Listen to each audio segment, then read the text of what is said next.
साथियों, team the Wire point news आज पहुंची है सोशल एक्टिविस्ट सुहेल खान साहब के पास और उनसे जानने की कोशिश करेगी जो इस वक्त दिल्ली गेट कब्रिस्तान के अंदर सियासत का अखाड़ा बनाया जा रहा है या सियासी दांव खेला जा रहा है। क्या है उसके पीछे की हकीकत और क्या इसके अंदर पूरी नुमाइंदगी कौन लोग कर रहे हैं। सुहेल साहब, सबसे पहले आपका बहुत बहुत शुक्रिया कि आपने हमें थोड़ा समय दिया। आपका शुक्रिया कि आप यहाँ तक आए और ये बहुत इम्पॉर्टेंट जगह है हम सब लोगों के लिए, जिसके लिए आपने क्वेश्चन किया। जो आपने कहा कि सियासत का अखाड़ा बना रहे हैं, तो मेरे भाई सियासत का अखाड़ा तो वहाँ किसी तरह का हमने तो कोशिश की ही नहीं। हमने तो अपनी तरफ से ये बताने की कोशिश की है कि वहाँ क्या कमियाँ हैं। सियासत का अखाड़ा तो उसको वक्फ बोर्ड बना रही है, जिसके ऊपर हम बराबर जो है कंप्लेंट्स लगा रहे हैं। सियासत का अखाड़ा तो वो 3 लोग बना रहे हैं जो सन 77 से आज तक उस कमेटी पे काबिज थे और पिछले 4 महीने 5 महीने तक वही काबिज रहे। जब हमने कंप्लेंट्स लगानी शुरू की तो उन कंप्लेंट्स के जवाब में उन्होंने ये 6-7 और लोगों को लाके खड़ा कर दिया कि जी हमने ये कमेटी बना दी। एक आदमी जो खुद इलीगल है, एक कमेटी जो सन 77 के अंदर वक्फ बोर्ड ने अपॉइंट की थी, बाकायदा उसका एक सर्टिफिकेट इशू किया था वो, और उन सर्टिफिकेट्स के अंदर जो है सर्टिफिकेट जो इशू किया था, उस सर्टिफिकेट के बाद आज तक दूसरा सर्टिफिकेट इशू नहीं हुआ। सुहेल साहब, मैं पहले ये जानना चाहूँगा, वो जो कब्रिस्तान कमेटी का आप बता रहे हैं, कौन थे वो 3 लोग और आज उनका क्या स्टेटस है? क्या वो मौजूद हैं या फिर वो इस दुनिया से पर्दा कर चुके हैं? देखिए, सबसे पहले तो जो 3 लोग जो बचे हैं उनमें हाजी मियाँ फयाजुद्दीन साहब थे, दूसरे हाजी मुन्ने और तीसरे हफीज़ साहब, जो अब सिर्फ 2 बाकी रह गए। एक हाजी मुन्ने रह गए और हफीज़ साहब रह गए। लेकिन कब्रिस्तान की कमेटी में तो 10 सदस्य हैं, वो वहाँ ऑफिस के बाहर बोर्ड लगा हुआ नज़र आता है। देखिए मेरे भाई, 10 से वो 50 भी कर सकते हैं। अपॉइंटेड कितने हैं? वक्फ बोर्ड से अपॉइंटेड कितने? ये मेरा मकान है, अगर आज आप यहाँ ज़बरदस्ती घुस के कब्ज़ा कर लें और मैं खामोश हूँ, इसका मतलब मेरी कहीं ना कहीं सहमति है कि भाई आप मेरे घर में घुस जाइए और कब्ज़ा कर लीजिए। हो सकता है आप मुझे, अगर मैं लीगल तौर पे किसी को बिठाता तो वो मुझे किराया 5,000 रुपये देता। आप इलीगल बैठने के बाद मुझे 5 लाख रुपये किराया दे रहे हैं, तो मैं ज़बान क्यों खोलूँगा? मुझे तो 4 लाख। यानी कि वो तमाम लोगों को जबरन अपॉइंट किया गया है? किसी ने अपॉइंट नहीं किया। हाजी मियाँ, हाजी मुन्ने और ये हफीज़ साहब जो हैं, इन तीनों ने मिलके, जब मैंने ये, देखिए मैं कोई ज़बानी बात नहीं करता, ये इतनी कंप्लेंट्स हैं जो मैंने लगाई हैं और ये सारे कुछ कंप्लेंट्स इसमें ऐसी हैं, ये इतने आरटीआई, इतनी कंप्लेंट्स मैं पिछले 5 महीने से काम कर रहा हूँ। मैंने जब ये लगानी शुरू करी तो वो घबरा गए मेरी इन कंप्लेंट्स के ऊपर कि मैं क्या कंप्लेंट लगा रहा हूँ। और यही फाइल नहीं है, ये देखिए, ये फाइल देखिए, ये वो सारी कंप्लेंट्स हैं जो मैं बराबर आरटीआई लगा रहा हूँ। ये सारी आरटीआई हैं, जो सारी आरटीआई का जवाब, और इसमें आप लिफाफे तक देख सकते हैं। और इतनी आरटीआई मैं लगा चुका हूँ, 100 से ज़्यादा। और डाक का आलम ये देख लीजिए, सिर्फ आज 7 आरटीआई जो है, सिर्फ ये आज की हैं जो इसके अंदर लगी नहीं है। सुहेल साहब, कमेटी, इंतज़ामिया कमेटी की तरफ से ये दावा किया जा रहा है कि कुछ लोग कमेटी के अंदर आने के लिए, कब्रिस्तान कमेटी में शामिल होने के लिए इसको सियासत का मुद्दा और सियासत का रंग दे रहे हैं। मैं ये कह रहा हूँ, आप कमेटी चला ही क्यों रहे हैं? आप हैं कौन कमेटी चलाने वाले? मेरा तो मानना यह है कि कमेटी ही ख़त्म होनी चाहिए। आज जो कमेटी है, अगर कल 50 लोगों की कमेटी बना देंगे तो करप्शन और ज़्यादा हो जाएगा। जितने ज़्यादा लोग होंगे उतना करप्शन बढ़ता चला जाएगा। वक्फ बोर्ड अपने अंडर में क्यों नहीं लेता?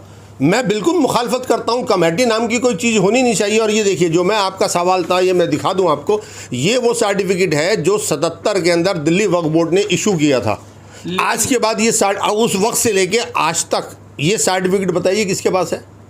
हमने भी वक्फ बोर्ड से सवाल करने की कोशिश की है, जानने की कोशिश की है, लेकिन वक्फ बोर्ड क्यों अपने सवालों से बचता हुआ नज़र आ रहा है? क्यों अपनी चुप्पी वो नहीं तोड़ रहा है? क्या इसके पीछे वजह है?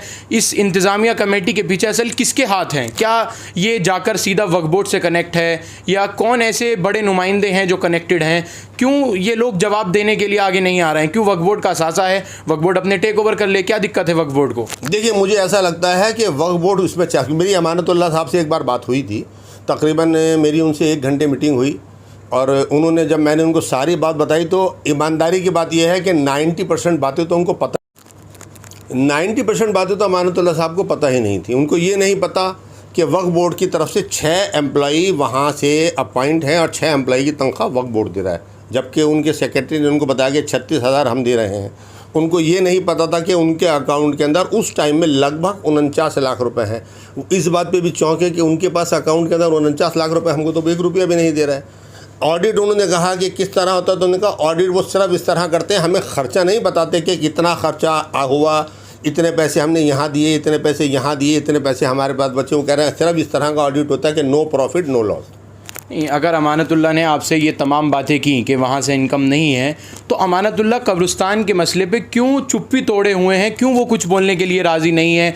और जब दिल्ली गेट कब्रिस्तान दिल्ली वक्फ बोर्ड का असासा है, तो वो क्यों उसको अपने टेक ओवर नहीं कर रहा है? उनको ये भी परेशानी है कि यहाँ से हमें कोई इनकम नहीं है, लेकिन उसके बावजूद वो फिर क्यों उस असासे को अपने अंडर नहीं कर लेते? देखिए, मुझे बहुत अफसोस के साथ ये बात कहनी चाहिए कि जो मेरी अपनी एक सोच है और जो मैंने उनकी बात से समझा, उनके ऊपर कहीं ना कहीं शाही इमाम जामा मस्जिद का हाथ है। इस कमेटी को, जो नई कमेटी हाफिज़ जावेद और जो दूसरी उनकी पार्टी के लोग जो भी हैं, या मीना बाज़ार से जिन लोगों को ले लिया, या जामा मस्जिद करीब करीब, वो सब वो लोग हैं जो इमाम अहमद बुखारी के ज़्यादा क्लोज़ हैं।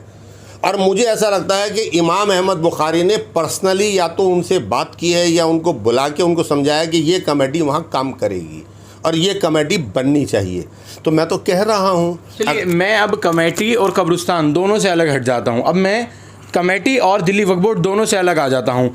अब मैं कब्रिस्तान के मसले पर आ जाता हूँ। कब्रिस्तान में जिस तरह से अवैध वसूली और जो विकास है वो बाहरी लोग करा रहे हैं, जिनके कोई मरहूमीन तदवीन है दिल्ली गेट कब्रिस्तान में, वो आकर करा रहे हैं। जो इंतज़ामिया कमेटी जो पैसा तदफीन के नाम पर लिया जा रहा है, वो पैसा कहाँ खर्च किया जा रहा है? क्यों उसकी ओरिजिनलिटी जो है वो सारा बोर्ड पे, डैशबोर्ड पे क्यों नहीं रखी जा रही है? यही बात तो मैं पूछ रहा हूँ। बराबर जो मैं RTI लगा रहा हूँ, वक्फ बोर्ड जवाब देने को तैयार नहीं है, दिल्ली सरकार जवाब देने को तैयार नहीं है। कमेटी से तो मैं पूछूंगा नहीं, क्योंकि कमेटी तो इलीगल है। और जो आदमी चोरी कर रहा है वही कैसे बताएगा कि जी मैं चोरी नहीं कर रहा? वो तो यही कहेगा मैं चोरी नहीं कर रहा।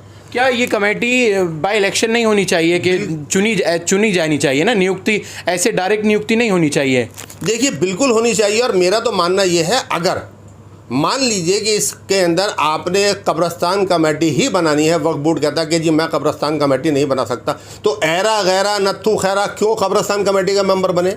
हमारे दिल्ली शहर के अंदर बहुत सारे जो है रिटायर्ड IAS ऑफिसर होंगे मुस्लिम, बहुत बड़े वकील होंगे, बहुत बड़े प्रोफेसर होंगे जो रिटायर हो चुके होंगे, बहुत बड़े बड़े दानिश्वर डॉक्टर होंगे, इंजीनियर बहुत बड़े बड़े होंगे। क्यों नहीं उन इंजीनियर, डॉक्टर, रिटायर्ड लोग हैं जो अपना सारा टाइम दे सकते हैं, उनकी एक कमेटी बना दी जाती? अगर वक्फ बोर्ड खुद अपने एम्प्लॉय वहाँ बैठाने को तैयार नहीं है तब।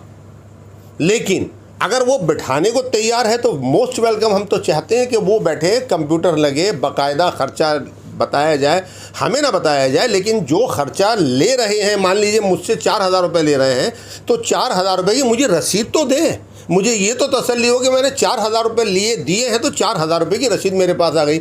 आज की तारीख में मुझसे लिए तो जा रहे हैं 10,000, 12,000, वो किसी ना किसी तरह घुमा फिरा के ले लेते हैं, और आप रसीद मेरे हाथ में दे रहे हैं 2,300 रुपये की। तो मैं गाली देता रहूं, कोसता रहूं, दिल्ली के अंदर ये सोचता रहूं कि मुझसे ले तो लिए इतने 1,000 रुपये और ले रहे हैं 2,300 रुपये की तरह रसीद देना, तो मेरा पैसा कहाँ जा रहा है? लेकिन सुहेल साहब, आप लगातार RTI लगा रहे हैं, दिल्ली सरकार से, दिल्ली वक्फ बोर्ड से लगातार जवाब मांग रहे हैं, आपको जवाब नहीं मिल रहा है, तो आपका आगे का क्या स्टैंड है? क्या आप कर सकते हैं? इंतज़ामिया कमेटी तमाम पुरानी दिल्ली वॉल्ड सिटी के लोगों को पसंद नहीं है, ऐसी रायशुमारी आती है सामने, लोगों को कैमरे के सामने सवाल किया जाता है तो कोई ना कोई किसी ना किसी पर आरोप लगाता नज़र आता है। लेकिन जो दिल्ली गेट कब्रिस्तान की जो कमेटी है, वो भी तमाम जितने भी समाजी कारकुन इस वक्त इस कब्रिस्तान के मसले को, इस मुद्दे को उठा रहे हैं, वो भी तरह तरह के आरोप लगा रहे हैं। मैं आपको बता दूं, आरोप ये लगाए जा रहे हैं कि कब्रिस्तान कमेटी में कुछ लोग ज़बरन आना चाहते हैं, वो लोग दखल अंदाजी देना चाहते हैं, वो ख़ुद भी। आखिर क्या ऐसी वजह है कि लोग कब्रिस्तान की कमेटी में आना चाहते हैं? देखिए, कब्रिस्तान की कमेटी में कोई आना नहीं चाहता, लेकिन जो कब्रिस्तान की कमेटी में नाजायज़ तौर पे आगे बैठ गए, वो वहाँ से जाने को तैयार नहीं है। उसकी वजह सिर्फ यही है कि वहाँ पैसा करोड़ों के हिसाब से दिखाई दे रहा है। मैं आपको जैसे मिसाल के तौर पे बता देता हूँ, हमने 77 से लेके, जिस तरह सर्टिफिकेट में लिखा है 77 से 2021, हमने 77 से नहीं, मैंने अपनी सारी कंप्लेंट्स में 2001 से 2020 का पैसा मांगा है कि मुझे बता दीजिए। जो अखबारों में इनकी ही तरफ से छपता रहा है और आता रहा है, एवरेज वहाँ खबरें जो हैं 12 से 15 बनती हैं। आप 12 मान के चलिए। आप कच्ची खबर के 2300 रुपये ले रहे हैं, बड़ी जो पक्की खबर बना रहे हैं आप उसके 4800 ऑफिशियल जो आपका डिक्लेरेशन है वो आप ले रहे हैं। जब दो चीज़ें आप ले रहे हैं, आप मान के चलिए कि जबकि आज के तारीख के अंदर मैं मानता हूँ 10 में से अगर 10 खबरें बनेंगी तो 10 में से 8 खबरें पक्की ही बनती हैं। लोग कहते हैं कि भाई बैठ ना जाए, ना हो जाए। अब किसी के पास पैसे नहीं है या परेशानी है, वो बेचारा कहता है कि जी नहीं कच्ची खबर बनवानी है। आप 8 खबरें अगर मान के चल रहे हैं पक्की हैं, 12 में से 8, तो आप 8 खबरों के 4800 रुपये के हिसाब से लगा लीजिए कितने पैसे हो गए। आप एवरेज 5000 मान लीजिए। 5000 में से हो गए 8 के 5 अट्ठे 40,000। जो 2300 रुपये 4 खबरों के ले रहे हैं, क्योंकि हमने वहाँ 200 रुपये बढ़ा दिए तो 2300 की जगह इनको 2000 मान लीजिए। 2000 खबरों के 4 खबरों के हो गए 2000 के हिसाब से 8000। तो 48,000 रुपये रोज़ की इनकी इनकम आज के तारीख के अंदर पर डे है। मैं आपको तस्वीरों में ये भी साफ कर दूं कि दिल्ली वक्फ बोर्ड का दिल्ली गेट कब्रिस्तान से कोई लेना देना नहीं है। पूरा का लेना देना जो भी है, हिसाब किताब है, ये जो भी रकम आ रही है या बांटी जा रही है या जो भी वर्कर्स रखे गए हैं वो इंतज़ामिया कमेटी की तरफ से हैं। अब सवाल ये है कि इंतज़ामिया कमेटी लगातार आरोपों के घेरे में है। तमाम तरह के मसले लोगों से ये बताया जा रहा है, अवैध वसूली जो है वो की जा रही है। 12,000, 15,000, 10,000 लिए जा रहे हैं। और वहीं दूसरी तरफ देखें तो वहाँ कब्रिस्तान में एक पूरा का पूरा एक गांव बसा हुआ नज़र आता है। उसको देखें तो वो दिल्ली गेट कब्रिस्तान जो है वो तदफीन करने की जगह है, लेकिन वहाँ लोगों ने अपने रिहायशी अड्डे बना लिए हैं। सवाल ये है कि वो 60-70 मकानात या बिल्डिंग या झोंपड़ियाँ जो नज़र आती हैं, कौन उन लोगों में रहता है, कौन उन झोंपड़ियों में रहता है, उन मकानात में रहता है? ऐसे कितने एम्प्लॉयज़ कब्रिस्तान में हैं? देखिए, एम्प्लॉयज़ के मामले में वहाँ मान लीजिए एक पानी डालने वाला है, पानी डालने वाला खुद रह रहा है तो उनके भाई भी रह रहे हैं, तो उनके भांजे भी रह रहे हैं। लेकिन सुहेल खान अगर वो तनख्वाह ले रहे हैं तो रहेंगे भी कब्रिस्तान में? नहीं, क्यों रहेंगे? आज मेरे घर के अंदर कपड़े धोने वाली अगर ये सफाई करने वाली आ रही है तो क्यों उन लोगों को रोका नहीं गया? ये रोकना चाहिए था, यही तो मैं कह रहा हूँ। वहाँ देखिए आरटीआई के जो मेरी आरटीआई है, उस आरटीआई के जवाब के अंदर वक्फ बोर्ड ने मुझे ये लिख के दिया है, और आरटीआई सुप्रीम कोर्ट भी मानती है। ये मेरी लिखी हुई नहीं है, ये मेरा मामला नहीं है, ये सुप्रीम कोर्ट मानती है। उसमें लिख के दिया है कि मुंशी को भी उन्होंने रहने की इजाज़त नहीं दी है। जो मुंशी वहाँ है वो भी नहीं रह सकता। तो इंतजामिया कमेटी ने क्यों इतने लोगों को वहां रखे हुआ है? यही तो कमियां, कोई आवाज़ उठाने वाला था नहीं। और आज इतने एम्प्लॉयज़ वहां रह रहे हैं या वो काम करते हैं, उसके बाद भी अगर तस्वीरें देखें, लगातार वीडियोस वायरल होते हैं बद इंतजामिया की। कहीं जो है आग लग गई, कहीं जो है गोली चल गई। ये कब्रिस्तान है क्या? ये किसी का कोई सियासत का अखाड़ा है, कोई सियासत का मैदान है, या फिर ये कोई जगह है, कोई राजनीति करने की जगह है? देखिए कब्रिस्तान के अंदर नॉर्मली जो अगर आप किसी भी मुसलमान से पूछेंगे तो वहाँ 2 लोगों की बड़ी सख्त ज़रूरत होती है। एक ज़रूरत होती है कब्रिस्तान के अंदर जो गोरखन होते हैं कब्र खोदने वाले। ठीक है कि इमरजेंसी में कोई कब्र रात को आ जाए तो भाई रात में जो है गोरखन की ज़रूरत है, कब्र तदफीन गर्मी के टाइम में नहीं रख सकते। एक चौकीदार, और ये मुझे बड़े अफसोस के साथ कहना पड़ रहा है कि चौकीदार जो ऑफिस कमेटी का ऑफिस बना हुआ उसकी छत पे सोता है, और जो गोरखन है वो मस्जिद के सामने एक ऑफिस के बीच में जो एक दालान सा बना हुआ है, ये सिर्फ जिसकी शेड है, जिसकी 2 तरफ दीवार भी नहीं है, वो वहाँ सोते हैं। जब सर्दी हो, गर्मी हो, बारिश हो, वो 4 गोरखन वहाँ सोते हैं। जबकि इन 5 के लिए तो कम से कम वहाँ मकान होना चाहिए था। इनके अलावा वहाँ उन मकानात में कौन रह रहा है सुहेल साहब? देखिए, उन मकानात के अंदर 4 मकान तो मुंशी और के ख़ानदान के हैं। मुंशी का खानदान क्या कब्रिस्तान में बसेगा? सारा खानदान वहीं बसा हुआ है। क्यों, मुंशी वहाँ एम्प्लॉय है कि पूरा खानदान एम्प्लॉय है? देखिए, मुंशी एम्प्लॉय होने के बावजूद मुंशी भी एंटाइटल नहीं है वहाँ रहने के। और मुंशी आज की तारीख के अंदर मान लीजिए ये मुंशी हट जाते हैं कि दूसरा मुंशी आएगा तो क्या मुंशी खाली करके देंगे नए मुंशी को मकान? या कमेटी अगर ये कहती है कि जी हम एंटाइटल कर रहे हैं मुंशी जी को, मुंशी जी रहेंगे, चलिए मैं मान लेता हूँ। मैं खबर ये भी मिली थी कि मुंशी के एक भाई दुबई रहते हैं और उनका यहाँ रूम में ताला लगा हुआ है, कब्जा है। बिल्कुल ठीक है, एक भाई दुबई में रहते हैं। वो जो दुबई में रहते हैं उनके दिल्ली के अंदर 1.5 करोड़ रुपए के 2 फ्लैट हैं। लेकिन फिर जब ये सारे मसले आप फेस कर रहे हैं, यहाँ की आवाम फेस कर रही है, तो क्यों उस इंतज़ामिया कमेटी से आप लोग सवाल नहीं करते? मेरे भाई, मैंने तो आपको 2 फाइलें दिखा दी। आपने मुझे बताया कि दिल्ली सरकार आपको जवाब नहीं दे रही है, दिल्ली वक्फ बोर्ड जवाब नहीं दे रहा है, हाथ में कमेटी के है, तो सवाल कमेटी से आप लोग क्यों नहीं करते? कमेटी है कहाँ? कौन कमेटी, कौन सी कमेटी? ये देखिए ना 77 के अंदर उन्होंने कहा मुझे कमेटी भी नहीं है, कमेटी है ही नहीं। तो फिर वो चला कौन रहा है कब्रिस्तान को? इलीगल लोग चला रहे हैं ना, जिनको अहमद बुखारी ने टेलीफोन कर दिया कि नहीं जी ये कमेटी बनाइए, और कमेटी क्योंकि वहाँ करोड़ों रुपया नजर आ रहा है, 50,000 60,000, तो ये मैं वो बता रहा हूँ आपको जो एक लीगल पैसा है। मुझे अगर कब्र इस रोड के ऊपर चाहिए, जो रोड है मुझे चाहिए, तो मुझे 20,000 25,000 देने। वो कब्र मान लीजिए किसी थर्ड पर्सन की फुप्पी की है जो 20 साल पहले मर गई थी, मुझे ये जगह चाहिए, मैंने उस खबर को खुदवाया, डाल अपने आप मुर्दे की तदफीन कर लीजिए। जिनकी फुप्पी हैं वो अगर 2 महीने बाद या 6 महीने बाद या ईद के ऊपर के शबरात पे आके कहते हैं कि जी मेरी फुप्पी की कब्र थी, तो मुंशी जी का या जो इंतज़ामिया कमेटी है उनका जवाब ही होता है कि जी जिन लोगों ने यहाँ तदफीन की उन्होंने तो ये कहा कि जी हमारी नानी की कब्र है, हमने खोल दी।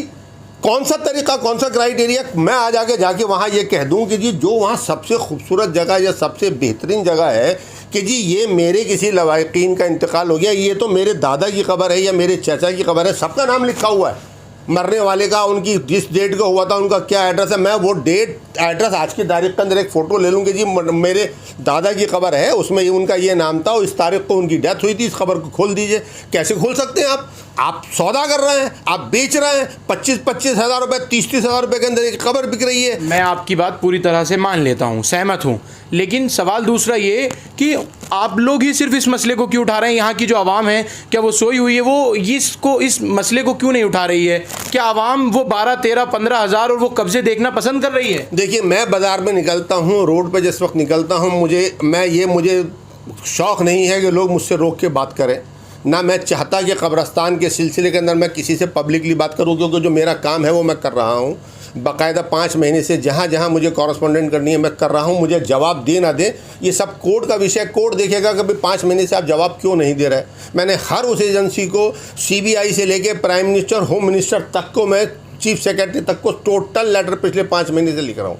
जो नहीं जवाब दे रहा है वो दें। दूसरी बात, जो मैं बाहर निकलता हूँ, मैं इस बात को मान के चलता हूँ, मैं घर से बाहर निकला, मुझे सिर्फ 2 आदमियों ने रोका। 2 आदमी रोक के अगर मुझसे ये कह रहा है कि सोहेल भाई आप जो काम कर रहे हैं बहुत सवाब का काम है और नेक काम है, और हम बिल्कुल चाहते हैं, हमारे साथ भी ये हुआ है, हम भी गए थे, 2,000 के बजाय हमने 10,000 रुपये खर्च किए या 5,000 रुपये खर्च किए, हमने कब्र की जगह हमें दूसरी चाहिए थी तो हमने 20,000 रुपये दे के खर्च करी है। तो इसका मतलब वो लोग भी खुश नहीं हैं। आप पब्लिक के बीच में जाइए ना, आप जाइए पब्लिक के बीच में, कोई नहीं गया, मैं आपसे ही कहता हूँ, आपको दावत देता हूँ कि आप पब्लिक के बीच में जाइए। अगर पब्लिक हमको कहती है कि नहीं जी सोहेल अहमद खान गलत काम कर रहे हैं, तो मैं बिल्कुल पीछे हट जाऊंगा। मुझे मैं आप लोगों से यहीं बैठ कर वादा कर रहा हूं, मैं आप लोगों को तमाम उस आवाम की भी आवाज़ इस कब्रिस्तान के मसले में ज़रूर सुनाऊंगा, ज़रूर दिखाऊंगा। लेकिन सोहेल अहमद खान, आपका सवाल, आपने कहा कि पब्लिक जो है वो इस तरह की हमसे बात करती है, ठीक है, क्या वाकई सियासत को यहाँ मोहरा बनाया जा रहा है? सियासत वहाँ प्रहलाद सिंह साहनी चांदनी चौक से विधायक हैं, प्रवीण कुमार विधायक लगते हैं, वो वहाँ किस दर्जे से पहुँचे? देखिए प्रवीण कुमार जी ने, जो मैं आपके चैनल के माध्यम से भी और इससे पहले भी मैं उनका शुक्रिया अदा कर चुका हूँ, वो एक नॉन मुस्लिम MLA हैं, उसके बावजूद उन्होंने 1.25 करोड़ रुपए से ऊपर का बजट वहाँ लगाया है। ये जितने रोड आपको बने हुए नज़र आ रहे हैं, जितने सीवर लाइन, जितने भी काम हैं, ये सब प्रवीण कुमार जी के किए हैं। मैं बहुत उनका शुक्रगुजार। लेकिन मैं नाम नहीं लूंगा, दूसरे विधायक दावा करते हैं ये मैंने किया है। देखिए जो दावा कर रहे हैं, मैं उनसे कह रहा हूँ, वो हाजी मुन्ने के साहबजादे हैं जो दावा कर रहे हैं, उन्होंने सिर्फ इतना काम किया है कि जो कुर्सियां हैं उसके ऊपर उन्होंने नाम लिखवा दिया। अगर उन्होंने किया है तो वो अपना जो भी उनका बजट है, किस बजट के अंदर पास हुआ था वो बजट दिखा दे मुझे। जब वो नाम लिखवाया जा रहा था, प्रवीण कुमार कहाँ थे? अब प्रवीण कुमार क्यों नहीं बोल रहा है? या तो मुझे ऐसा लग रहा है कि प्रवीण कुमार ये सोच के कि जी कब्रस्तान का मैटर है, मैं दूर रहूं, क्योंकि प्रवीण कुमार जी को भी मैंने लेटर। अगर प्रवीण कुमार दूर रहना चाहते हैं तो साहनी वहाँ क्यों पहुंचे? साहनी इसलिए पहुंचे कि साहनी को जब लोगों ने कहा कि ये परेशानी है, देखिए जो परेशान है, अगर वो आपके पास आके कहता है कि भाई मेरी परेशानी है, आप चलिए, मान लीजिए कोई आदमी शाही इमाम के पास जाता है कि जी मेरी ये परेशानी, शाही इमाम जी सुन रहा है और गली का इमाम सुन रहा है, तो गली के इमाम को तो लेके जा रहा है ना, कोई तो सुन रहा है। साहनी जी वहाँ गए, साहनी जी का हम शुक्रिया अदा करते हैं। साहनी जी के हाथ में, मैं मानता हूँ उनकी कॉन्स्टिट्यूंसी नहीं है, लेकिन इतना तो कर सकते हैं ना कि वो हमारी आवाज़। लेकिन जो लोग साहनी के पास गए वो दिल्ली वक्फ बोर्ड के चेयरमैन के पास भी जा सकते थे, वो वहाँ क्यों नहीं गए? दिल्ली वक्फ बोर्ड के चेयरमैन को, जो लोग आप जिनकी बात कर रहे हैं, फ़िक्र शाहजहानाबाद से मैं भी जुड़ा हुआ हूँ, फ़िक्र शाहजहानाबाद के लोग बराबर लिख के अमानत अमानतुल्लाह जी को दे चुके आपने हैं। कहा लिख के, लेकिन आप उनको कहिए कि आप हमारे साथ आइए। जब वो सानिया आश्वासन देके गए, ये तो मुझे नहीं मालूम कि वो कब आने वाले हैं, वहाँ आएंगे या नहीं आएंगे, वादा करके वो चले गए। जब मैंने उनसे सवाल किया कि आप यहाँ क्यों पहुँचे, सरकार आपकी है, दिल्ली वक्फ बोर्ड का असासा इस वक्त आपकी सरकार के दायरे में आता है, लेकिन वो वहाँ सवालों से बचते हुए नजर आए। साहनी भी वहाँ से दौड़ते हुए नजर आए। देखिए, साहनी दौड़ते हुए इसलिए नजर आए क्योंकि वहाँ जो लोग थे, मीडिया के लोग, उन्होंने उनको इस तरह ट्रीट किया कि भाई ये तो आपकी कॉन्स्टिट्यूंसी, ये आपका बनता ही नहीं। अब अगर कहीं कोई मर्डर, मान लीजिए यूपी के अंदर कोई मर्डर हो रहा है, अगर मैं दिल्ली में बैठ के आवाज़ उठाऊं तो यूपी की गवर्नमेंट या यूपी की पुलिस या उस एरिया के एसएचओ ये तो कह सकता है कि भाई आप तो दरियागंज में रहते हैं, आप हैं कौन यहाँ आके आवाज़ उठाने वाले, आप दरियागंज के लिए आवाज़ उठाइए। मैं वही चीज़ कह रहा हूँ कि वहाँ साहनी पहुँचे, यानी या तो साहनी अपनी सियासत करना चाह रहे थे। वहाँ एक और मुस्लिम विधायक का मैं नाम लूँगा, शुएब इकबाल, करीबी विधायक हैं, वो सामने की पट्टी उन्हीं की लगती है, वो मिंटी रोड पूरा भूरी भटियारी हो, तो वो भी तो वहाँ पहुँच सकते थे। सिर्फ साहनी ही क्यों, या फिर अमानतुल्लाह जिसका असासा है, जो चेयरमैन बने बैठे हैं, नियुक्त हैं, और प्रवीण कुमार जो वहाँ विकास करा रहे हैं, ये सब क्यों दूर हैं? क्यों इस सियासत में क्यों ये लोग बोल नहीं रहे हैं? देखिए, फिक्र शाहजहानाबाद में मैं बहुत जिम्मेदारी से इस बात को कह रहा हूँ, हमने शुएब साहब से जो है कांटेक्ट नहीं किया, उनके साहबजादे से कांटेक्ट नहीं किया कि आप आइए, लेकिन मेरा मानना यह है कि ये एज ए मुस्लिम और मुस्लिम कॉन्स्टिट्यूंसी के एमएलए होने के नाते, क्योंकि वो इतना सब कुछ देख रहे हैं, अखबारों में भी आ रहा है, सोशल मीडिया पे भी आ रहा है, टीवी चैनल्स के ऊपर भी आ रहा है, तो उनको खुद भी आगे बढ़ के वहाँ आना चाहिए। मेरा कहने का मकसद यही है, और मैंने उनके साहबजादे आले मोहम्मद इकबाल से ये कहा था कि आप भी वहाँ आइए, थोड़ा आपसे भी मैं सवाल करना चाहूँगा कि आपके सामने की कॉन्स्टिट्यूंसी है। चलिए, तमाम तरह के ये आरोप हैं, सिद्ध हैं या नहीं है, क्या हकीकत है? आप दावा कर रहे हैं कि हम कोर्ट से जो है वो फाइट कर रहे हैं इन लोगों के खिलाफ, ये जवाब नहीं दे रहे हैं, लेकिन अब इसका निवारण कैसे होगा, इस मसले को निपटाया कैसे जाएगा, कब तक इस पे सियासत चलती रहेगी? और अब मैं आप ही की तंजीम फिक्र शाहजहानाबाद से भी अब ये सुगबुगाहट सूत्रों के हवाले से आ रही है कि उसमें से भी कुछ सदस्य वहाँ कब्रिस्तान कमेटी में जा रहे हैं। देखिए, फिक्र शाहजहानाबाद से कौन लोग जा रहे हैं ये तो मुझे मालूम नहीं, क्योंकि फिक्र शाहजहानाबाद में तो बहुत सारे लोग हैं। कौन लोग जा रहे हैं, कौन जाना चाहता है? अगर वो चले जाते हैं फिर क्या स्टैंड होगा आपका? देखिए, सुहेल अहमद खान ना कल जाना चाहता था, आज जाना चाहता है। जिस दिन मेरी फिक्र शाहजहानाबाद से कोई आदमी चला जाता है, मैं उसका चीफ पैटर्न हूँ, मैं अपनी जिम्मेदारी समझते हुए मुझे 1 सेकंड लगेगा फिक्र शाहजहानाबाद से बाहर आने में। मुझे आप मेंबरशिप तो छोड़ दीजिए, अगर गवर्नमेंट ऑफ दिल्ली मुझे बुला के ये कहे कि हम आपको कब्रस्तान का चेयरमैन बना रहे हैं, तो मैं चेयरमैन बनने को भी तैयार नहीं हूँ। मैं अल्लाह से दुआ करूँगा कि कब्रस्तान मुझे बार बार ना जाना पड़े, सिर्फ इसी सिलसिले में नहीं, अपने किसी लवाकिन या अपने दोस्त अहबाब या रिश्तेदार की बॉडी के साथ भी ना जाना पड़े। कब्रस्तान का सारा कुछ सिस्टम में आ जाए, जो हमारे जो ये लोग जो अपने आप को लीडर कह रहे हैं उनकी आंखें खुल जाएं, वक्फ बोर्ड पे वो ज़बरदस्ती का दबाव ना बनाएं, अपने मुफाद के लिए अपने पियादों को वहाँ फिट ना करें कि जो हम चाहें वो सिर्फ धूरी हमारे चारों तरफ घूमती रहे। ऐसी मैं आपके ज़रिए से कहना चाहूँगा कि बाज आइए इन बातों के लिए, वरना आपके खिलाफ पहले भी मैं कोर्ट में गया हूं, अब फिर दोबारा जाऊंगा और आपको खींच के लेके जाऊंगा कि ये सब कुछ आप करा रहे हैं। और अमानतुल्लाह अगर इस बात को नहीं मानेंगे, अमानतुल्लाह जी से भी मैं बार बार इस बात को कह रहा हूं, बहुत सारी चीज़ों में मैं उनकी रेस्पेक्ट करता हूं, बहुत सारे काम उन्होंने अच्छे किए हैं, लेकिन आपको मालूम है इस वक्त हमारा जो न्यूज़ चैनल है वो लगातार इमामों के मसले को लेकर भी दिल्ली वक्फ बोर्ड से बात करने की कोशिश कर रहा है, तो आप लोग क्या इमामों के मसले को आपने आवाज़ बुलंद की? देखिए, इमामों के मसले में मैंने लिख के दिया है अमानतुल्लाह साहब को, मैंने उनको लिख के दिया है। देखिए, बहुत सारी चीज़ों को आप छोड़ दीजिए, बहुत दूर मत जाइए, सिर्फ दिल्ली गेट कब्रस्तान से मेरा दावा है कि अगर दिल्ली गेट कब्रस्तान का सारा पैसा अगर वक्फ बोर्ड में आने लगे, तो मैं ये दावे से कह रहा हूँ, चैलेंज कर रहा हूँ कि दिल्ली की आधे इमामों को वक्फ से तनख्वाह मिलने लगेगी सिर्फ इस एक कब्रस्तान से। और अगर बाकी कब्रस्तानों को भी वो अपने अंडर में ले लेते हैं तो, और सारा पैसा कब्रस्तानों का ही सिर्फ पैसा वक्फ बोर्ड में आने लगे, तो शायद इमामों को पैसा देने के बाद भी कई लाख का फंड वक्फ बोर्ड के लिए बच जाएगा। फिर जब इस तरह की सुहेल अहमद खान हमें बता रहे हैं कि दिल्ली वक्फ बोर्ड का अगर कब्रिस्तानों का पैसा दिल्ली वक्फ बोर्ड में आने लग जाए, तो क्यों दिल्ली वक्फ बोर्ड, ये सवाल है, क्यों दिल्ली वक्फ बोर्ड इस असासे को, इस कब्रिस्तान को अपने अंडर नहीं ले लेता? ये सवाल खड़ा होता है। क्या इसके पीछे किन और लोगों के तार हैं? इसका रुख कहाँ जाता है? क्या चेयरमैनशिप से है या फिर दूसरे असासों से है? ये तमाम तरह के सवाल हैं। लेकिन आखिरी सवाल मैं सुहेल अहमद खान आपसे पूछ रहा हूँ, फेडरेशन ऑफ RWA रजिस्टर्ड हो या फिर फिक्र शाहजहानाबाद हो या युवा संघर्ष समिति हो, क्यों ये लोग एक मुट्ठी में नज़र नहीं आ रहे? क्यों अलग अलग हर कोई अपनी अपनी राजनीति चमकाने में लगा है? देखिए, मैं अपनी बात कर रहा हूँ। मैं फेडरेशन का भी हिस्सा हूँ और मैं फ़िक्र शाहजहानाबाद का भी एक हिस्सा हूँ, लेकिन मेरी अपनी सोच ये है, अमीरों ब्रिगेड, युवा ब्रिगेड आगे आई है, मोस्ट वेलकम, मैं उनका इस्तकबाल करता हूँ। वो आगे सिर्फ उन्हीं को नहीं कह रहा हूँ, RWA प्रेसिडेंट बहुत सारे हैं ऐसे, लेकिन क्यों एक मुट्ठी में नजर नहीं आ रहे हैं? क्यों एक जगह नजर नहीं आ रहे हैं? क्या इनके अंदर भी कोई सुगबुगाहट है? नहीं, कोई सुगबुगाहट नहीं है। कुछ अपने जाती मफाद हैं लोगों के? कुछ जाती मफाद नहीं है, बहुत सारे लोग डर रहे हैं। कुछ लोग ऐसे हैं जो डर की वजह से पीछे हैं, क्योंकि सबको अंदरूनी तौर पर मालूम है कि इमाम साहब के लोग बैठे हुए हैं। अगर इमाम साहब के लोग बैठे हुए तो उनकी पीठ के पीछे इमाम साहब का हाथ है। हर आदमी इस गुंडागर्दी से और बदमाशी से और अपने ऊपर हमले होने से डरता है। दो आदमी नहीं डर रहे, जो है अमीरों नहीं डर रहे, और हमारे जो है रफ़ीउल्लाह साहब जो हैं वो तो पहले भी कभी नहीं डरे, आज भी नहीं डर रहे। वो दोनों अपनी बात बहुत अच्छी तरह उठा रहे हैं। तीसरे एक आदमी जो साइलेंटली अपना काम कर रहे हैं वो शाहिद गंगोई साहब हैं, वो भी अपना काम साइलेंटली कर रहे हैं, वो भी अपने लेटर वगैरह लगा रहे हैं। लेकिन अगर मंजिल तक पहुंचना है तो फिर डर कैसा? ये बात सबको समझ में आनी चाहिए। मैं बहुत आपके चैनल पे बैठ के भी सारी बात खुले तौर पे कह रहा हूँ।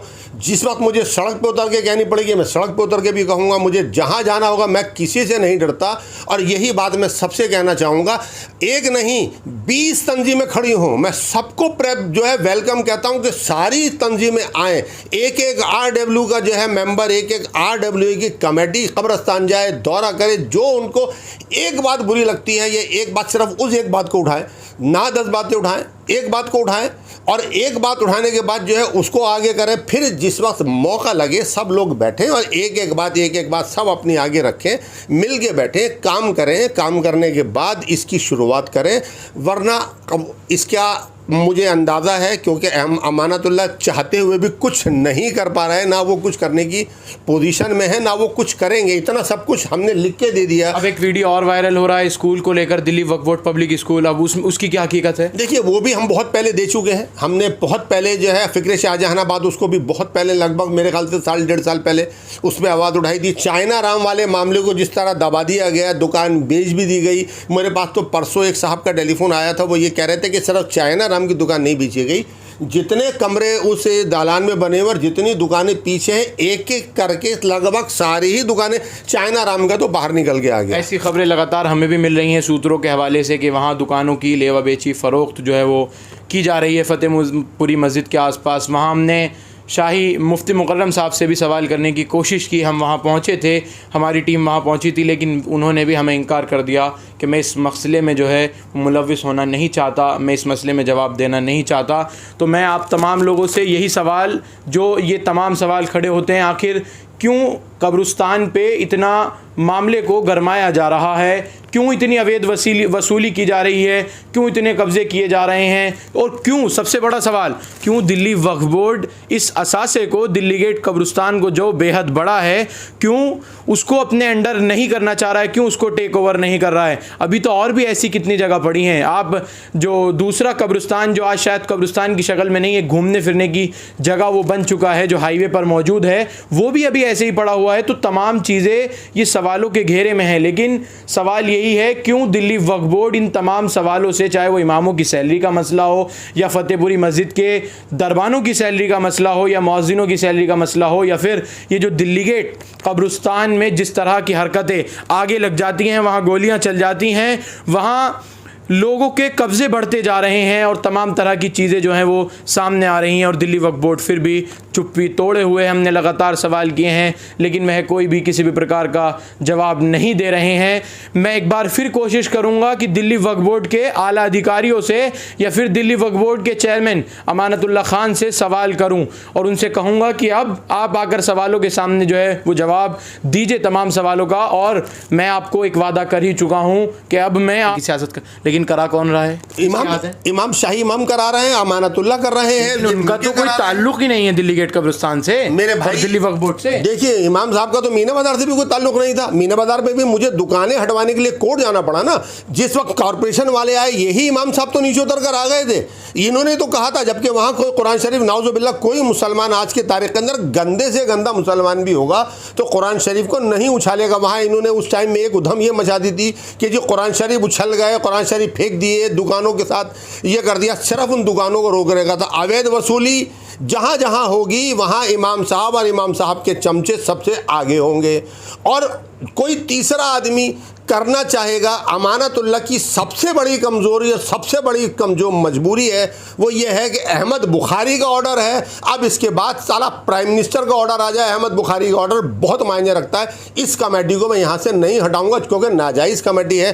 करोड़ों रुपए दिल्ली वक्फ बोर्ड के चेयरमैन अमानतुल्लाह आप ये अल्फाज कह रहे हैं कि शाही इमाम बुखारी के दबाव में काम कर रहे हैं। 101% कह रहा हूँ, पूरे दावे के साथ कह रहा हूँ। क्या ऐसी वजह है, जबकि मैं बार बार लिख के दे रहा हूँ करोड़ों रुपया मैंने सिर्फ अप्रैल के महीने का, जो मैं अपने पास से नहीं दे रहा, अप्रैल के महीने का अगर आप पुराने उर्दू के अखबार निकाल के देखेंगे तो मान लीजिए एक आदमी है जो सारी कब्रें खोदने वालों का इंचार्ज अपने आप को, जिसको बताया शमीम, उसने ये कहा कि हमारे यहाँ जो कब्रें खुद रही हैं अप्रैल के महीने में, जो कोविड का पीक टाइम था, 50 से ज़्यादा, जिसमें 20 से ज़्यादा कोविड वाले हैं और 30 से ज़्यादा नॉर्मल बॉडीज़ है।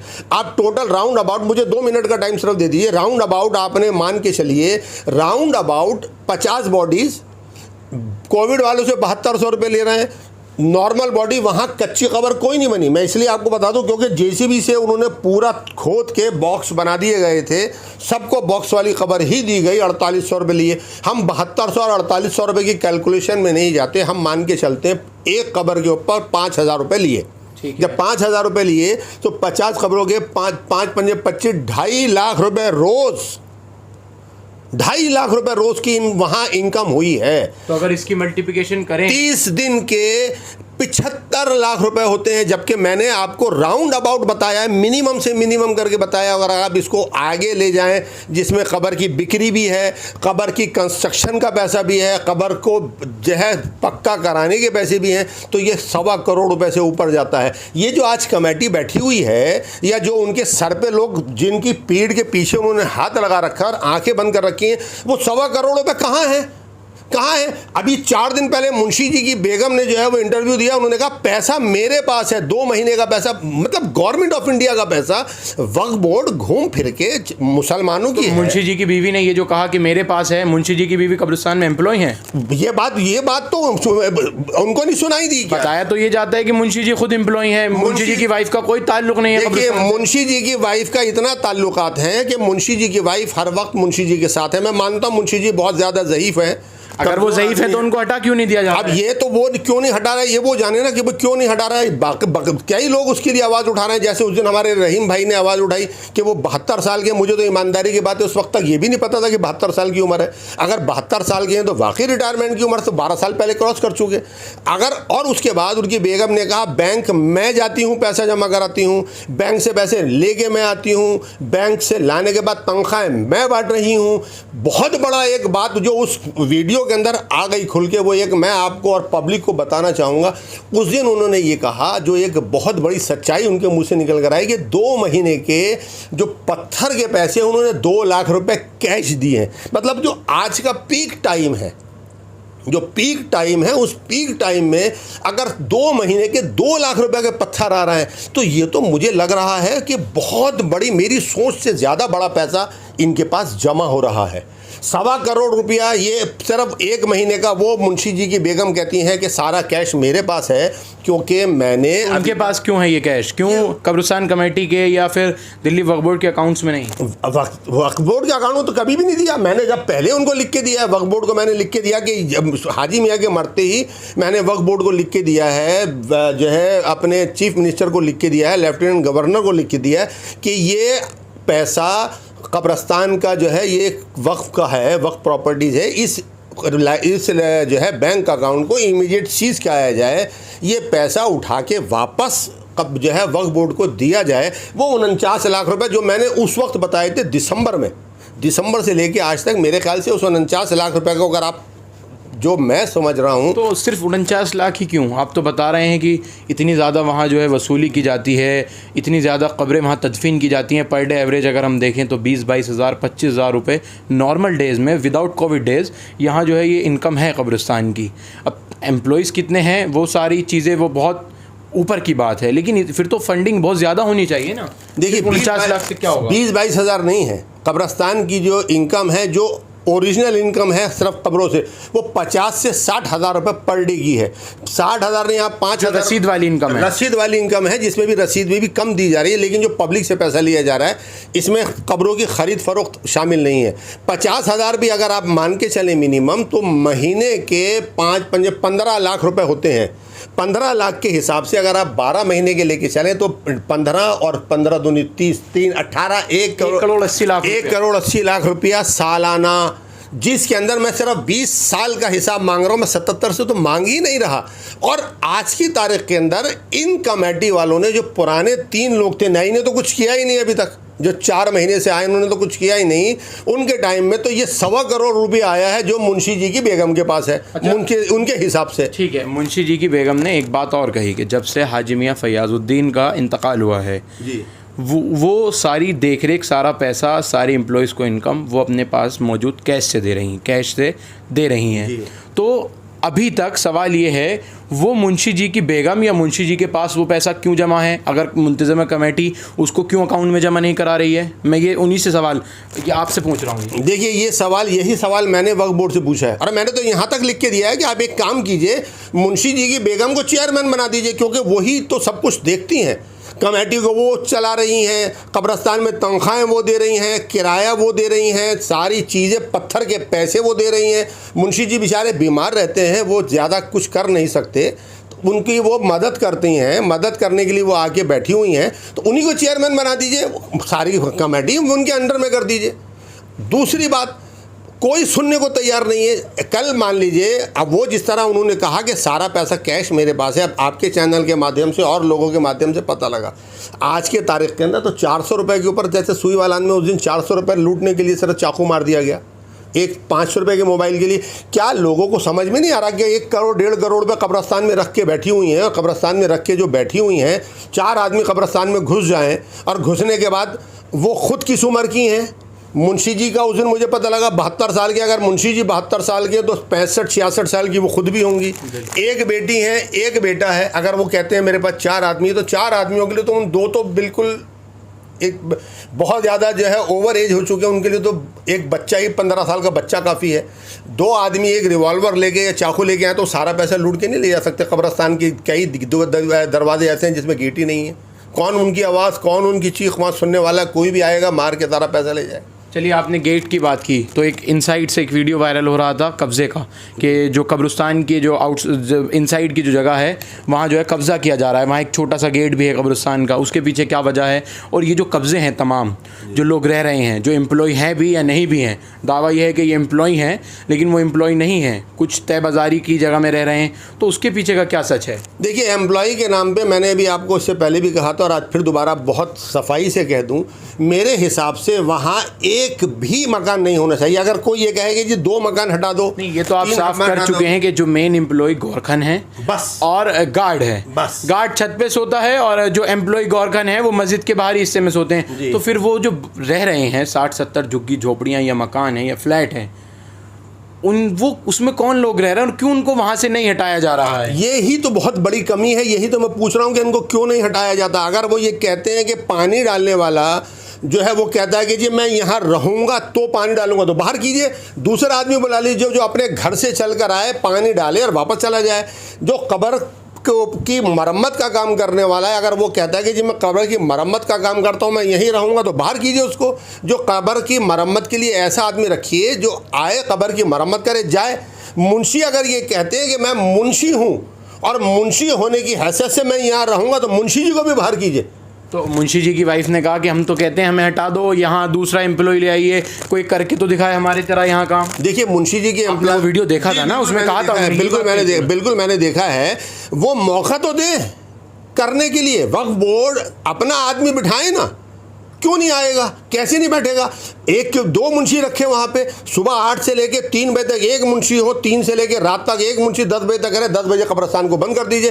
रात को मुंशी की ज़रूरत क्या है? अब मेरे घर में अगर पानी, बर्तन, सफाई करने के लिए आप कह रहे हैं कब्रिस्तान को रात को बंद कर दीजिए। अगर किसी की ज़रूरत पड़ी, कोई गर्मी का दिन है, उसके घर में जगह नहीं है, या इस तरह के हालात बनते हैं कि बॉडी को उतनी देर हम नहीं घर में रख सकते, वो एक्सीडेंट की बॉडी है या दूसरी पोस्टमार्टम हाउस की बॉडी है, सड़ सकती है, डैमेज हो, वो पहले ही हो, तो क्यों सिर्फ 10 बजे तक तदफीन? देखिए, अगर 10 बजे तक, मेरा कहने का मतलब ये ऐसे जो इमरजेंसी केसेस हैं वो महीने में 2, 4, 5 बार आते हैं। ठीक है। और जो मैंने अभी आपसे ये बात कही कि गोरखंस वहाँ रहें, चौकीदार वहाँ रहे, तो गोरखंस के अंदर भी एक गोरखन तो इस तरह हो सकता है कि जी बॉडी आप तदफीन करके चले जाइए, जो 4500 या 4800 रुपये हैं वो हमें दे जाइए, सुबह आइएगा 10 बजे। मुंशी इमरजेंसी इस वक्त बॉडी तदफीन करना है, इमरजेंसी रसीद लेना नहीं है।